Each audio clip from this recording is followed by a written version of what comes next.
A lot of the times, especially if you're a beginner designer, you're going to design your website, mobile app, product, or whatever else you're designing, and then you're going to end up forgetting to design certain things, especially small things in your UI design. So that's what we're going to focus in today's video, and I'm going to show you some major things that designers forget to design, not just junior designers, but some senior designers as well.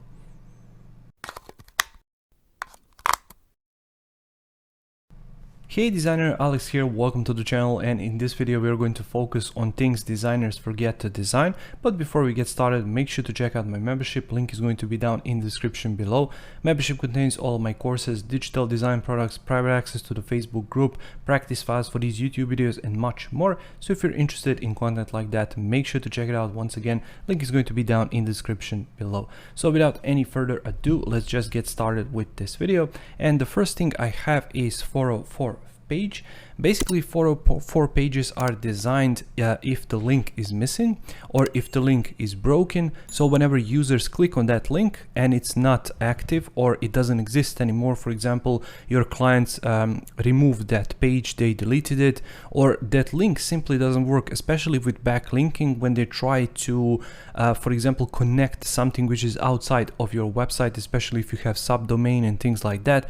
So 404 pages are extremely important, because when you design your 404 page and developer codes it, no matter what happens, then it's going to take you straight to that page. And the key reason why 404 pages exist is to help your users get back to the home page, shop page, product page, whatever page you have, and you can always take them back from that 404 page because they can simply and easily click that button and go back to it.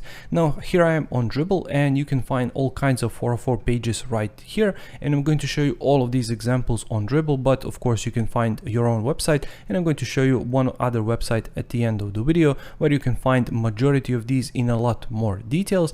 So you can see all of these in as much color as possible. Some of them are really simple with one illustration, some of them are extremely simple, some of them just have images. So it really does depend on your brand and on what you are designing as to how your 404 page is going to look like, but just make sure to include it no matter what you are creating, because it's always going to show. 404 pages are of course for websites, and let's get started with the next one, which is empty space. And you can design empty space for websites and for mobile apps. And empty space is basically, in a lot of the cases, designers design how the experience is going to look like once the user is already inside. So you can think about the dashboard, you can think about profile creation, and I already created my profile, but as soon as you become new user, you have to create that empty space. So if I scroll down just a little bit, and you can see right here, or you can see right here, so users have to start their experience with your product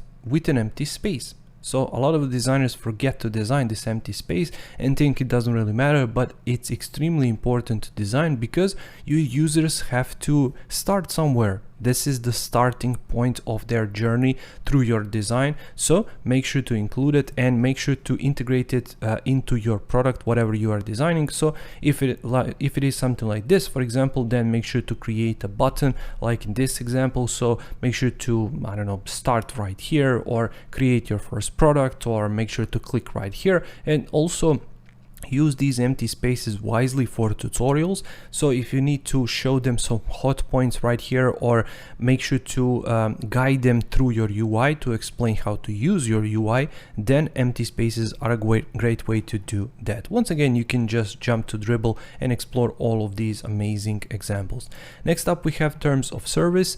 And terms of service, of course, is this really important page that a lot of designers just don't care about, and they just go out of the way not to design it, or just they forget altogether. But once again, it's extremely important because you want this page to look like all of your other pages. So you want to make it look coherent, because a lot of the users are going to come right there, especially in today's times when privacy is really important. So terms of service, privacy policy, cookies usage, something like that, you always have to design these pages, but make sure to check with your clients if they have it. It's not your job to draft this, it's the lawyer's job to create these, but it's your job to design them. So make sure to speak with your clients about, do they have these, and if they do, make sure to design them as well. A lot of the times it's just a text page, and you can jump right here on Dribble and to see all of these different examples. So in majority of cases it's just a text page, but in some cases it isn't, which is even worse for you as a designer, because you have to design these pages because they are pages like any other pages. And now that you know that, if you didn't know before, make sure to factor these pages into your pricing, which once again, it's extremely important. Make sure to think about all of these things when your client just tells you, no, I just need a homepage. No, you need terms of service and you need privacy policy, because if you're using data from your users, you have to have these things. You have to explain to your users where their data is stored. What are you doing with their data? Are you sharing it with third parties, for example, with Google, Amazon, Microsoft, Apple, whatever? You have to tell them that, because it's just law. You have to follow the law. You have to tell your users what you're doing with their data. So once again, terms of service, it's really important. Next up, we have style guide. And style guide is not really important for your clients.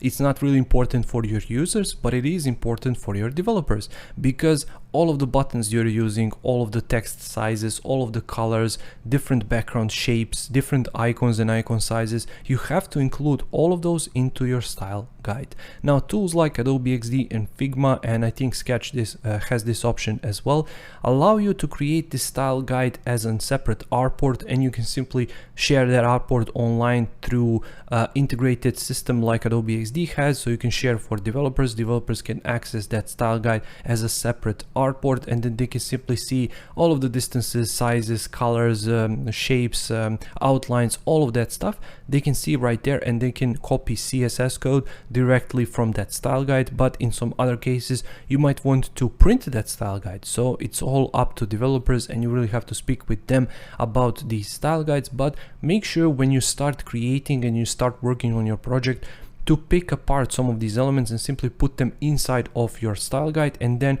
when you start working, when you get the steam, when you keep the ball rolling, then make sure to copy and paste all of these other elements into your style guide and just grow and grow and grow. And when you're finished with the project, make sure to check out one more time if you missed something, and then simply copy and paste it into your style guide in the sizes that you used. So that's really the key for developers right here. And of course, you can jump right here and to see from all of these simple examples like these ones to all of these complex examples like these ones.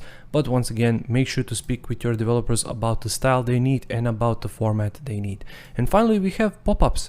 It's really important, it's really simple, but you will be amazed as to how many designers just forget to design pop-ups. Let's say that you are on a page and you have to go back, but you didn't save your progress. You have to design a pop-up for that.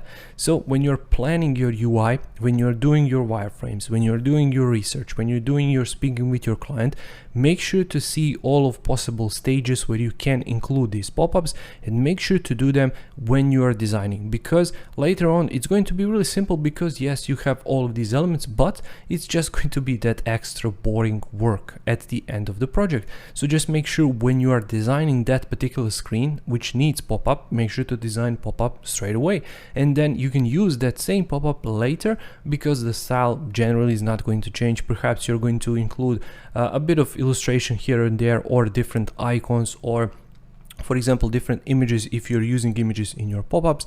But make sure to do that. Also make sure when users try to leave your page, for example, then you're going to show them pop-ups, all of those annoying pop-ups which you really hate, but you have to create them.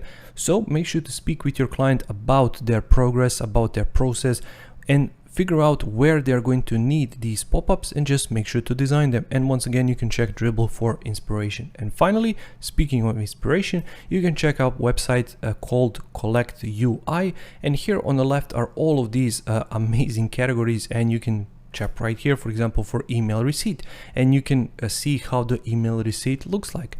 And this is going to give you an overview as to what can you actually charge additionally in your website or app design business, whatever you're doing, because websites like these are really showing you all of these additional steps and things that you need to create, and you can start figuring out as to what and for why you can charge for your clients. So once again, Collect UI, amazing for inspiration, but also just to figure out all of these different things as to how different designers approach the same problem. So sign up screen, it's the same problem for everybody, but as you can see right here, just without any scroll, there are many different approaches to the sign up screen. So once again, Collect UI, make sure to check it out and make sure to see and use all of these different techniques that we spoke about. So that's it for this video. I really hope you enjoyed it, and I really hope you pick up a few valuable things here and there. If you did, make sure to press that like button and make sure to subscribe to this channel, because I upload new videos every single week about Adobe XD, design, passive income techniques, and much more. So if you're interested in content like that, make sure to subscribe and let me know in the comments below. Did you know about some of these things? Are you designing for all of these things, or did you miss some of these things? Let me know in the comments below, and I'll see you in the next one. Take care.